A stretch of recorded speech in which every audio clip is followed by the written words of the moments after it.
the largest loin back rib on the market today. That's a 2.5 pounder, and that's what we use because it has a good marbling of meat, and also you can cook it a little slower and a little longer.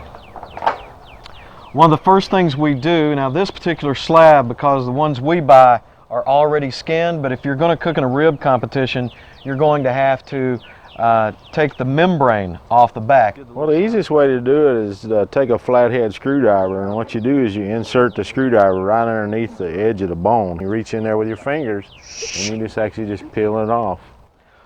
Once you know that you have the slab of ribs trimmed up the way you want it, it's looking good, then you apply your dry rub. I'm going to have Skip show you the exact application. There's a certain amount. You can't really measure it out how you do it. You know, if you ask me, is it a tablespoon, is it a teaspoon? We don't really do it that way. It's more by look. You can tell by this look right here that this is what we're looking for. We just want a good even coat on it. Not over, you know, not too much, and definitely not too little. If you don't get enough on there, then the spices aren't going to penetrate the flavor. The rib isn't going to pick up the flavor from the spices. It's okay. Well, I want the dry rub every place that there's meat. That way it's going to have the same flavor any place you bite it. Sprinkling a little on the back, because remember this rib's been skinned. A super smoker's secret: don't rub the rub. Now that's a key thing to remember. Don't rub it around. On a competition type of meat, on a slab of ribs like this, just leave it like that, the way he sprinkled it on there. Now, on some other types of meats, you might really rub it in. Maybe if you're doing a pork shoulder or something like that, you may really be trying to rub it in. Or on a hog, you might be trying to rub it in. But on this particular slab of ribs, we don't want that effect. What are you trying to do, Skip? Well, what you're trying to do is you're trying to paint a canvas. You want this product to look exactly like you want it right now, that when it comes out of the smoker, it looks identical to it. Our last thing we're going to do to the ribs before we put them on the smoker is we're going to seal them. Almost like putting an extra coat on the ribs. And what are we doing here, Skip? Well, we're taking some just light brown sugar, and we're actually just going to pile it on the rib, and we're going to let it sit here until the moisture starts drawing out of it, and it'll actually go back to a molasses base.